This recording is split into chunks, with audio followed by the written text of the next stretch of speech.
الرحمن الرحيم. أحييكم بتحية الإسلام، تحية من عند الله تعالى مباركة طيبة. السلام عليكم ورحمة الله وبركاته. إن الحمد لله نحمده ونستعينه ونستغفره ونعوذ بالله تعالى من شرور أنفسنا وسيئات أعمالنا. من يهده الله فلا مضل له ومن يضلل فلا هادي له. أشهد أن لا إله إلا الله وحده لا شريك له، وأشهد أن محمدا عبده ورسوله وصفيه من خلقه وحبيبه لا نبي بعده. ثم أما بعد. Jamaah kaum muslimin dan muslimat, para tamu undangan rahimani wa rahimakumullah, yang sama-sama kita hormati dan cintai karena Allah, keluarga besar dari mempelai laki-laki Ustadz Syahrul, kemudian yang sama-sama kami hormati dan cintai karena Allah, keluarga besar dari mempelai wanita yaitu Ustazah Putri Gali, dan seluruh jamaah kaum muslimin dan muslimat, para sesepuh, para tokoh masyarakat, para asatidz wal ustadzat yang hadir pada kesempatan ini. Hafizani wa hafizakumullah ta'ala jami'an. Alhamdulillah, hati kita semuanya berbahagia dan berbunga karena pada kesempatan ini salah satu saudara kita yaitu Ustaz Syahrul dan juga saudari kita Ustazah Putri Gali telah melaksanakan, mengaplikasikan salah satu sunnah, salah satu ibadah yang sangat mulia yaitu an-nikah, az-zawaj. Maka semua kita tentu mendoakan pada kesempatan ini. Pertama kali kita ucapkan kepada mereka berdua, barakallahu laka wa baraka alaika wa jama'a bainakuma fi khair. Semoga Allah memberkahimu dan memberkahi pernikahan dan kehidupanmu, dan semoga Allah juga memberikan kebaikan-kebaikan di dalam kehidupanmu sampai nanti kebaikan hingga menuju surga. Amin ya rabbal alamin. Kemudian selanjutnya, ketika Ustaz Syahrul telah melaksanakan akad nikah, mengadakan ijab qabul, kemudian beliau mengatakan qabiltu nikahaha bi mahrin madhkur. Saya terima nikahnya dengan mahar sekian, sekian, dan sekian.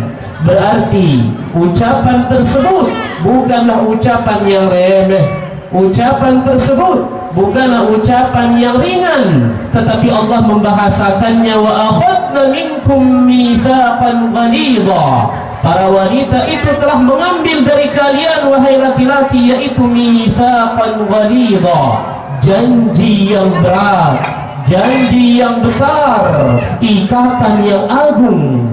Berarti ketika Ustaz Syahrul sudah mengatakan qabiltu nikahaha, saya terima nikahnya, itu menunjukkan bahwa Ustaz Syahrul harus betul-betul siap lahir dan batin untuk menerima Ustazah Putri Gali, harus siap lahir dan batin untuk menerima berbagai macam kelebihan dan kekurangannya, karena dia telah mengatakan saya terima. Berarti betul-betul dia harus menerima istrinya lahir dan batin, harus siap untuk menjadi pemimpin yang adil, harus siap menjadi suami yang ideal, suami yang mampu membahagiakan istrinya dan anak keturunannya nanti.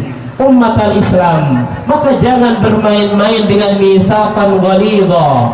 Jangan anggap remeh ikatan yang sangat agung ini.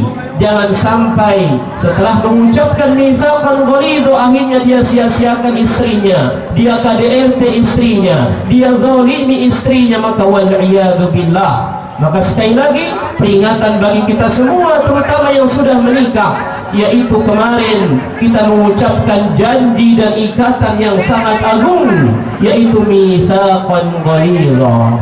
Jamaah kaum muslimin dan muslimah rahimani wa rahimakumullah. Tentu Ustaz Syahrul dan Ustazah Putri Gali, begitu pula keluarga besar dari kedua mempelai, tentu menginginkan kebahagiaan bagi putra dan putrinya. Maka setelah menikah, Ustaz Syahrul bagaimana caranya agar membahagiakan istrinya Ustazah Putri Gali. Begitu pula Ustazah Putri Gani setelah menikah, bagaimana cara dia untuk membahagiakan suaminya Ustaz Syahrul. Maka ketahuilah jamaah kaum muslimin dan muslimah sekalian, bahwa untuk menggapai suatu kebahagiaan di dalam rumah tangga, maka kita harus tempuh hal-hal berikut ini. Jika ingin bahagia, jika ingin sakinah, mawaddah, warahmah di dalam rumah tangga, maka perlu untuk memperhatikan beberapa hal berikut ini. Yang pertama, jika ingin bahagia rumah tangga kita, maka hendaklah masing-masing untuk memperbaiki ad-din, memperbaiki agamanya. Karena kebahagiaan bukanlah hakikatnya sekedar banyaknya harta semata. Kebahagiaan bukanlah hakikatnya semata kendaraan yang mewah. Kebahagiaan bukanlah semata hakikatnya hanya sekedar rumah yang bertingkat. Tapi apabila kedua mempelai ini betul-betul memperbaiki agamanya, maka dengan agama tersebut maka insya Allah akan mendatangkan kebahagiaan. Maka Nabi yang mulia sallallahu alaihi wasallam pernah mengabarkan kepada kita semua. Beliau bersabda, tunkahul mar'atu li arba'. Wanita itu biasanya dinikahi karena 4 hal. Pertama, lima liha. Kadang-kadang laki-laki ingin menikahi wanita gara-gara wanita itu ada hartanya. Yang kedua, lihasabiha, karena keturunannya. Dan yang ketiga, wali jamaliha, karena kecantikannya. Dan yang terakhir, yang keempat, wali diniha, karena agamanya. Ini bapak-bapak sekalian, jangan sampai keliru di dalam memahami hadis ini.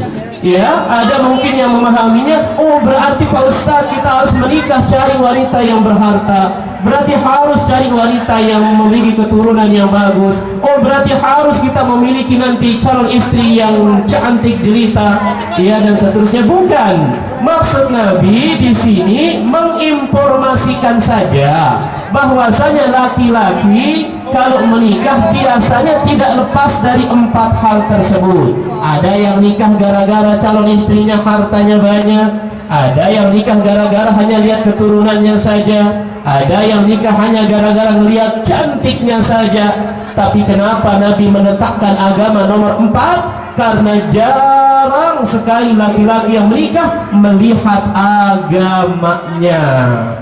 Maka setelah Nabi menginformasikan 4 hal tersebut, baru Nabi memerintahkan. Di dalam lanjutan hadisnya Nabi mengatakan, fadhfar bidzatiddin taribat siada. Maka pilihlah wanita yang bagus agamanya, niscaya engkau akan mendapatkan kebahagiaan. Luar biasa. Berarti syarat untuk bahagia di dalam rumah tangga yaitu adalah agamanya. Maka mudah-mudahan Ustaz Syahrul dan juga Ustazah Putri Gani, mudah-mudahan kita berhusnudzon, yakin seyakin-yakinnya mereka berdua adalah orang yang memiliki agama yang baik, ibadahnya baik, akhlaknya baik. Maka dengan baiknya agama tersebut, maka mampu menghadirkan as-sa'adah, yaitu kebahagiaan di dalam rumah tangga. Ini nomor 1. Jadi jika ingin bahagia rumah tangganya, perbaiki agamanya.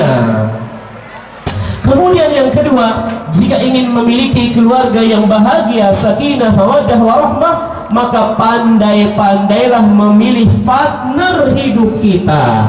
Suami Ustaz Syahrul pandai-pandai memilih partnernya, karena istri ini akan mendampinginya seterusnya.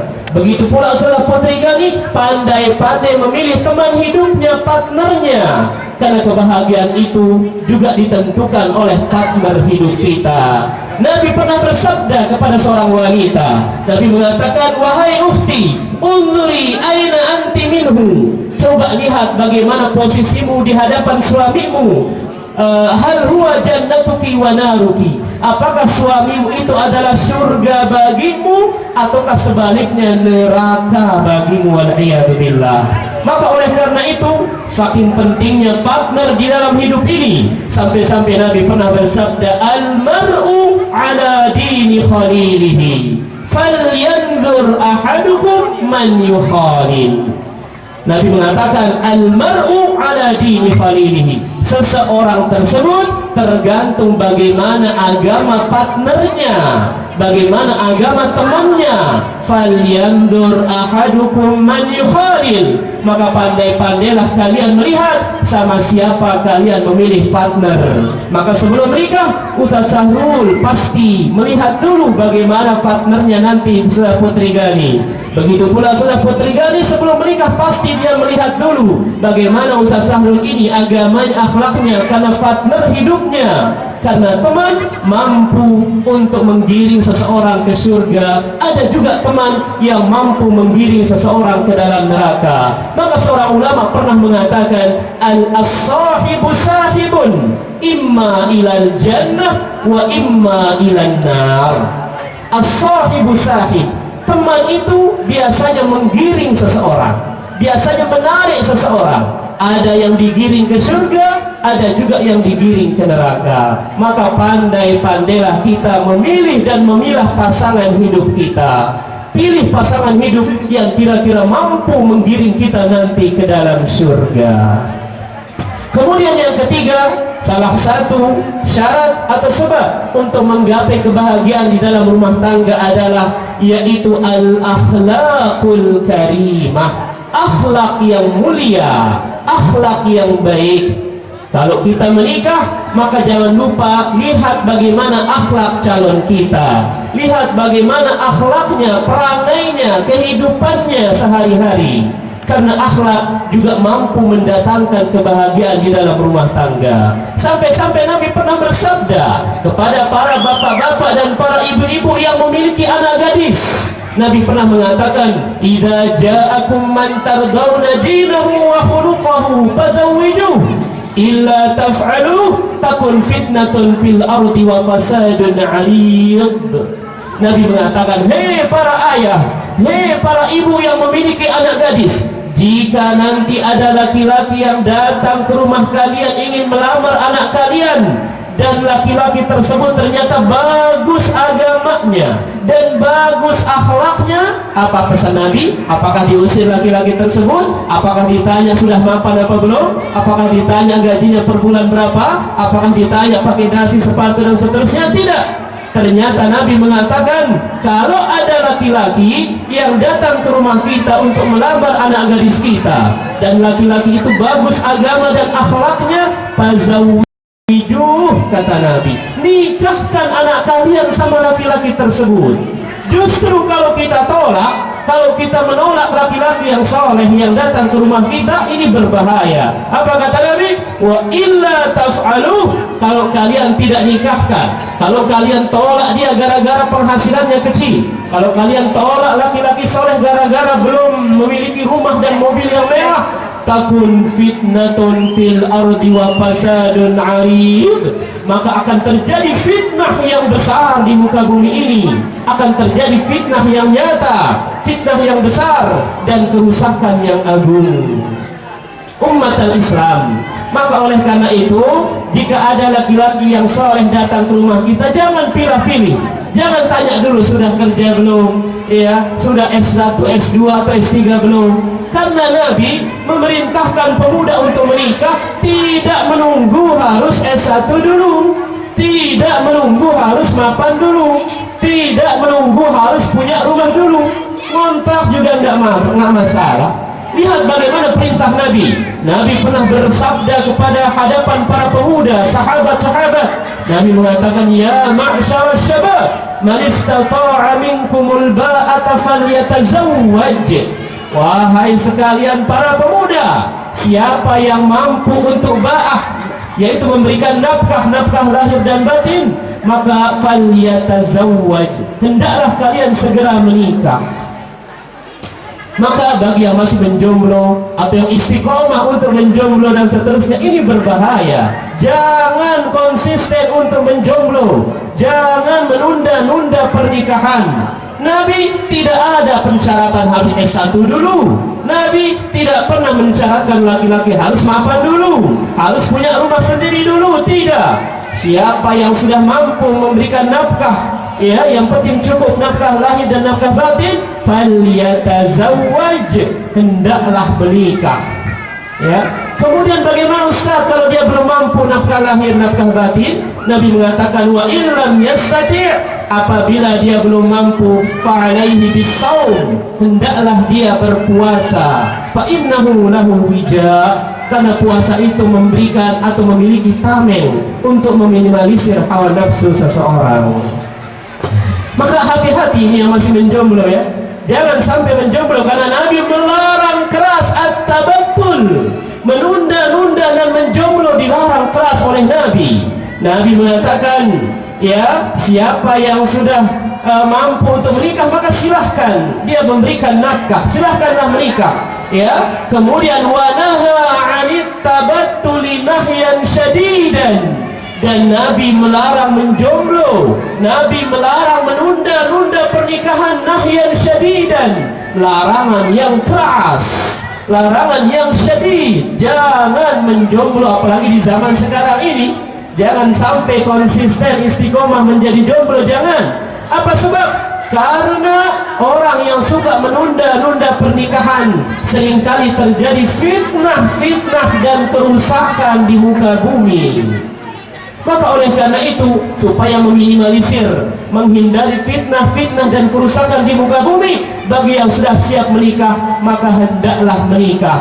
Karena pernikahan mendatangkan kebahagiaan, sakinah, mawaddah warahmah, dan juga mendatangkan keberkahan.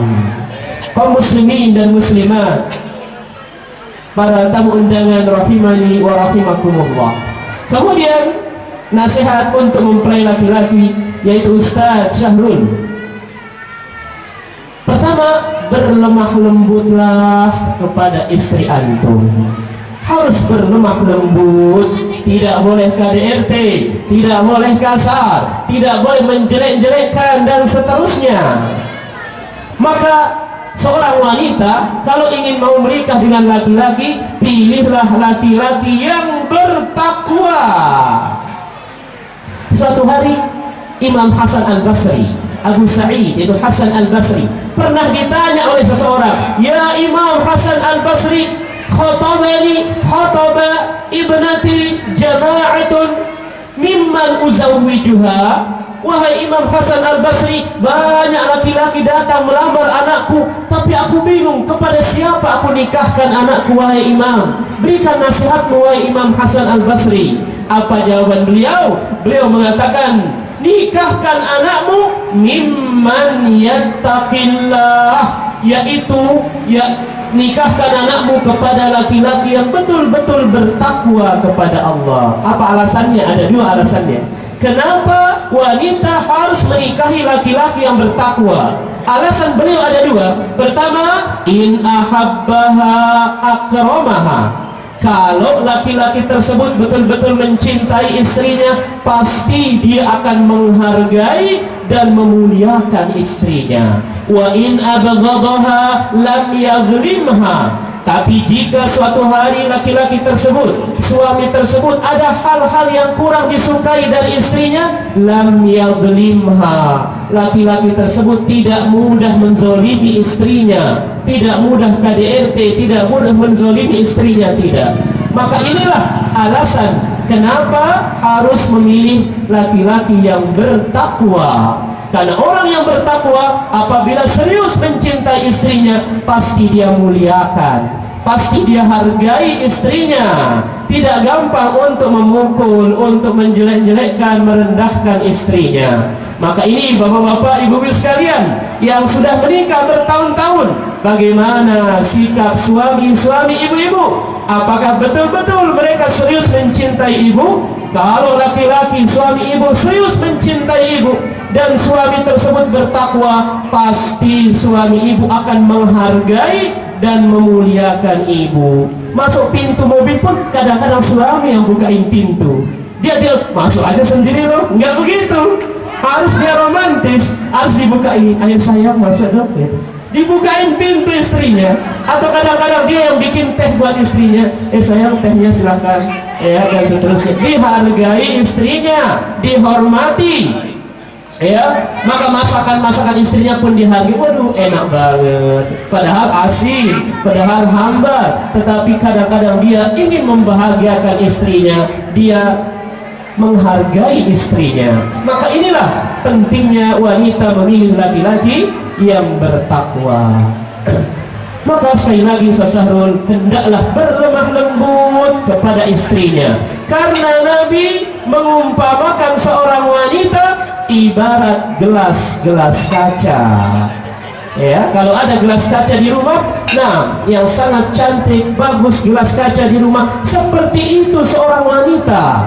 Dia gampang retaknya, gampang bapernya, gampang ngambeknya. Maka Ustaz Syahrul pandai-pandai untuk bermuamalah dengan gelas kaca tersebut. Apa sabda Nabi? Rifqan bil qawarir. Pesan Nabi seperti itu. Wahai para laki-laki, rifqan bil qawarir, hendaklah berlemah lembut kepada gelas-gelas kaca tersebut.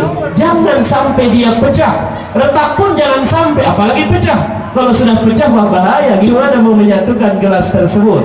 Maka rifqan bil qawarir, jadilah suami yang lemah lembut, jangan kasar kepada istri, karena sifat lemah lembut kata Nabi mendatangkan perhiasan di dalam diri seseorang. Nabi pernah bersabda, innar rifqa la yakunu fi syai'in illa zanah wa la yunza'u min syai'in illa syanah.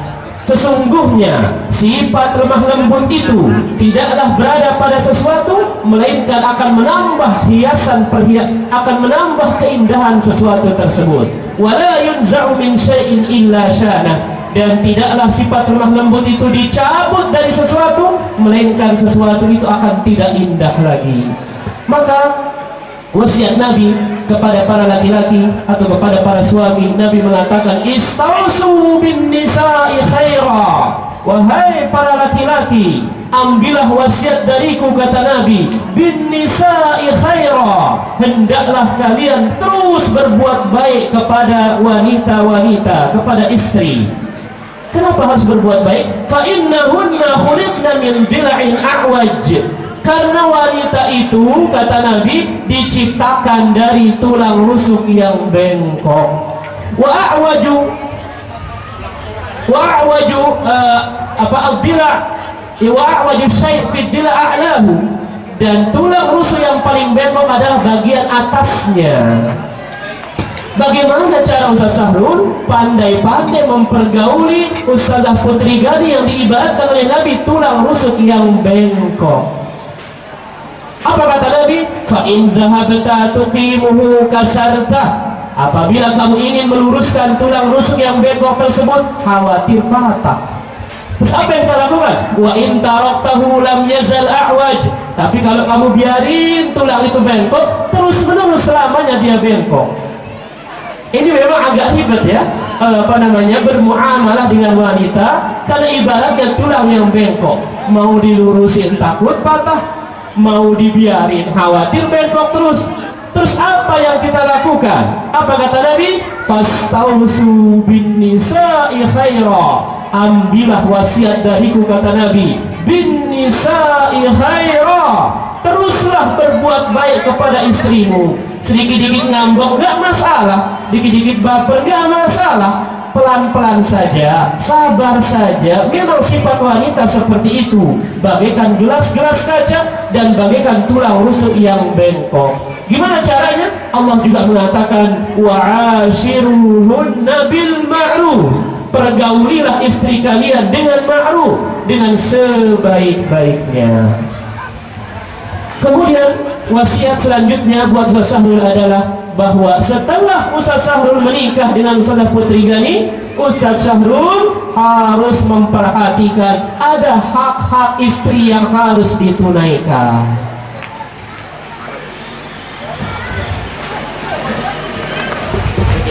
Nah, ada hak-hak istri yang harus ditunaikan. Pertama apa? Nabi pernah bersabda, antu ta'imaha idza ta'imta. Pertama, Ustaz Syahrul harus memberikan makan Ustazah Putri Gani. Kalau Ustaz Syahrul makan, maka istrinya pun harus dikasih makan. jangan dibiarkan kelaparan. Ini kewajiban laki-laki kepada istrinya, harus berikan nafkah, berikan makan. Yang kedua, wa taksuha idza tasaita, harus berikan pakaian kalau kamu berpakaian. Maka Ustaz Sahrul harus berkewajiban membelikan pakaian, ya, pakaian sholat, pakaian ini, pakaian itu, dan seterusnya. Dan yang ketiga, wala tuqab wala tadribil wajah, jangan suka memukul bagian wajah. Kalau ada sesuatu emosi atau marah di dalam rumah tangga, dilarang bagi laki-laki untuk memukul bagian wajah. La tadribil wajah, jangan pukul bagian wajahnya. Kemudian yang keempat, wala tuqabbih, jangan suka menjelek-jelekan istri. Mentang-mentang istri yang kurus banget, dasar lo kurus banget, nggak boleh. Atau ada istri yang gemuk banget, dasar lo gembrot, mau kemana, nggak boleh. Atau ada suka mengatakan laki-laki, sering saya dengar, dasar PA lo gitu. Seringkali saya mendengar laki-laki keceplosan, suka bilang PA lo. Astagfirullah, istrinya dikatakan PA. Ini nggak boleh. Ya, Nabi mengatakan wala tuqabbih, jangan suka menjelek-jelekkan. Kata ulama, wala tuqabbih maknanya la taqul li zaujatika qabbahakillah. Jangan suka mengatakan kepada istrimu, semoga Allah menjelekkanmu. Jangan, ya. Qabbahakillah, jangan. Ya, karena seorang mukmin tidak sifat seorang mukmin tidaklah suka menjelek-jelekkan. Dan yang kelima, wala tajhur illa fil bait, jangan suka berdiam-diaman kecuali di dalam rumah saja. Contoh, suatu hari ada permasalahan, akhirnya Ustaz Sahrul mendiamkan istrinya, tidak mau diajak ngobrol. Ini boleh, tetapi hanya di dalam rumah. Kalau pergi keluar ke pasar kemana, biasa aja ngobrol, biasa aja. Tapi kalau sudah di rumah boleh, ya. Kalau umpamanya istrinya berbuat kesalahan, sudah dinasehati Ustaz Sahrul, malah Ustazah Putri Gani nggak mau dinasehati. Akhirnya untuk memberikan pelajaran, Ustaz Sahrul mendiamkannya, nggak diajak ngobrol. Ini boleh, tetapi kalau di dalam rumah saja. Nah, maka inilah hak-hak istri yang harus ditunaikan oleh suaminya. Kemudian yang terakhir, hak suami yang harus ditunaikan oleh istri. Seorang istri kalau sudah dipersunting, ya sudah ijab kabul, maka ada kewajiban yang sangat besar, yaitu at-ta'ah, ketaatan. Maka ketika sudah Abu Hafiz, ya sudah ijab kabul dengan Ustaz Sahrul, berarti ketaatan itu akan berpindah kepada Ustaz Sahrul. Harus dia mendahulukan taatnya kepada suaminya dahulu, baru kepada orang tuanya. Karena Abu Hafiz sudah menyerahkan lahir batin, saya nikahkan, saya kawinkan. Ustaz Sahrul sudah menerima, saya terima, berarti berpindah. Ketaatan itu berpindah kepada suaminya. Maka kewajiban Ustazah Putri Gani saat ini adalah, yaitu bagaimana ia menjadi istri yang taat kepada Allah, taat kepada Rasulnya, dan taat kepada suaminya. Ya, Neng bikin kopi ya, bikin. Neng gosokin baju ya, Abi mau ke pondok, gosokin. Ya, Neng bikin apa lagi? Laksanakan, taat kepada suami. Neng jangan keluar ya, nanti aja sama Abi keluarnya, malah dia keluar sendirian ke Indomaret, ke pasar, kemana. Taati suami, ya, harus taat kepada suami. Saking taatnya sampai-sampai Nabi pernah mengatakan, ya, lau kuntu amiran ahadan an yasjuda li ahadan la amartul mar'ata an tasjuda li zawjiha. Sekiranya, kata Nabi, aku boleh memerintahkan seseorang untuk sujud kepada seseorang, niscaya aku perintahkan seorang istri untuk sujud kepada suaminya. Saking wajibnya yang namanya taat kepada suami. Maka oleh karena itu, Ustazah Putri Gani sekarang bagaimana caranya agar menjadi istri yang taat, istri yang saleh. Apa itu istri yang saleh? Allah mengatakan dalam surah An-Nisa, "Fas-salihatu", ciri-cirinya ada dua, qanitatun hafizatun lil ghaibi bima hafizallah. Istri yang salehah, wanita yang salehah, kata Allah, pertama qanitat, yang taat, wanita yang taat kepada Allah, taat kepada Rasul, dan taat kepada suaminya. Yang kedua, hafizatun lil ghaibi bima hafizallah, dia mampu menjaga aibnya, menjaga kehormatannya, menjaga anak-anaknya, menjaga barang-barang dan harta suaminya ketika suaminya keluar dari rumah atau mungkin ke kantor cari nafkah dan seterusnya. Maka itu kewajiban seorang istri, hendaklah menjadi istri yang salihah, yang taat dan mampu saling menjaga. Hunna libasul lakum wa antum libasul lahun. Istri bagaikan pakaian bagi kita dan kita pun bagaikan pakaian bagi istri, maka saling menutupi dan saling menjaga. Kemudian yang terakhir, Ustazah Putri Gani, ya, ketika sudah menikah membangun rumah tangga, maka ada kesempatan untuk meraih surga. Begitu pula Ustaz Syahrul, di dalam rumah tangga ini kesempatan emas untuk sama-sama meraih surga. Dan ini kabar gembira bagi para istri, bagi para ibu-ibu. Maka ini dengarkan wahai ibu-ibu, kabar gembira dari Nabi bagi para istri-istri. Apa kata Nabi? Jika istri tersebut ingin masuk surga, minimal dia lakukan 4 hal. Ini perhatikan ibu-ibu, minimal lakukan berapa? 4 hal jika ingin masuk surga. Pertama, apa kata Nabi? Idza shallatil mar'atu khamsaha, apabila seorang istri itu sudah menunaikan sholat 5 waktu. Ya, saya yakin semua ibu-ibu yang hadir pasti tidak pernah meninggalkan sholat 5 waktu. Alhamdulillah. Poin pertama sudah aman. Kita cek poin kedua. Wa shamat syahraha, apabila seorang istri melakukan puasa di bulan Ramadan. Alhamdulillah. Poin kedua saya kira mudah insya Allah. Bulan Ramadan kemarin semua berpuasa, ya, kecuali mungkin yang haid, yang nifas. Tapi selama tidak haid, tidak ada halangan, insya Allah istri-istri kita berpuasa. Poin kedua sudah aman. Untuk meraih tiket surga sudah aman. Kita lihat poin yang ketiga, ya, yaitu wa hasunat farjaha, dan apabila istri mampu menjaga kemaluannya, tidak selingkuh. Nah, ini gimana nih, ya? Insya Allah kita husnudzon, ya, istri kita, ibu-ibu yang hadir di sini, insya Allah mampu menjaga auratnya, menjaga kemaluannya, tidak gampang selingkuh dan seterusnya. Tetapi yang keempat ini agak berat. Poin yang keempat, apa poin keempat? Wa ata'at ba'laha, apabila seorang istri mentaati suaminya.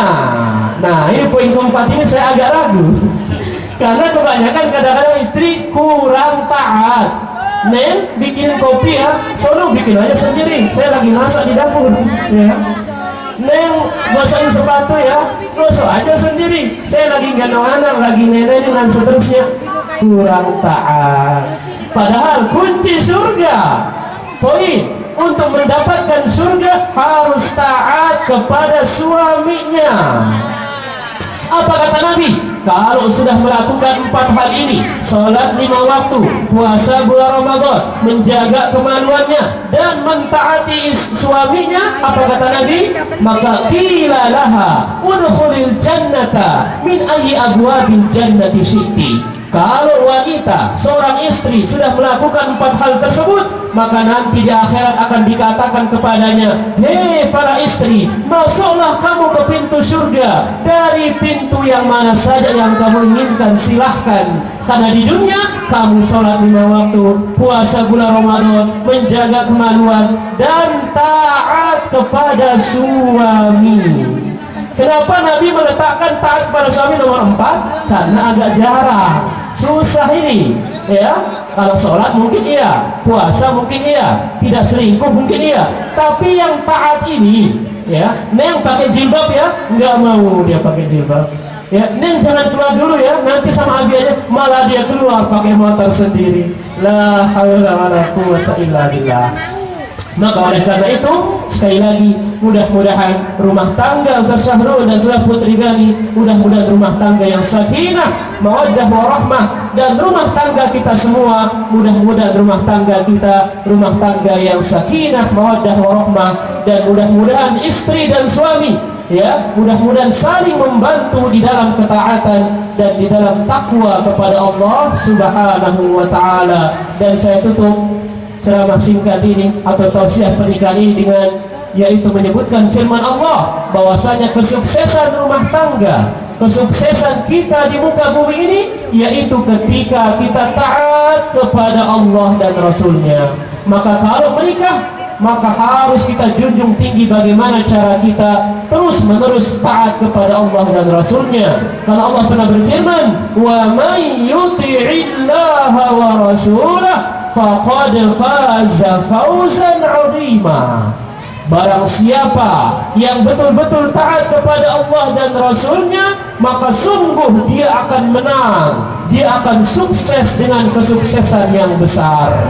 Maka apabila Ustaz Syahrul, Ustaz Punzana Putri Gali, atau kita semua yang hadir, jika ingin sukses rumah tangga kita, sukses kehidupan kita, jangan lupa kuncinya adalah taati Allah dan Rasulnya. Mudah-mudahan kita semua dan khususnya kedua mempelai mudah-mudahan diberikan anak keturunan yang soleh dan solehah, dijadikan rumah tangga yang sakinah mawaddah warahmah, dan mudah-mudahan berkumpulnya dia di dunia, mudah-mudahan kelak juga mudah-mudahan disatukan dan dikumpulkan di surga Allah Subhanahu wa taala. Amin ya rabbal alamin. Aqulu qawli hadza wa astaghfirullah li wa lakum.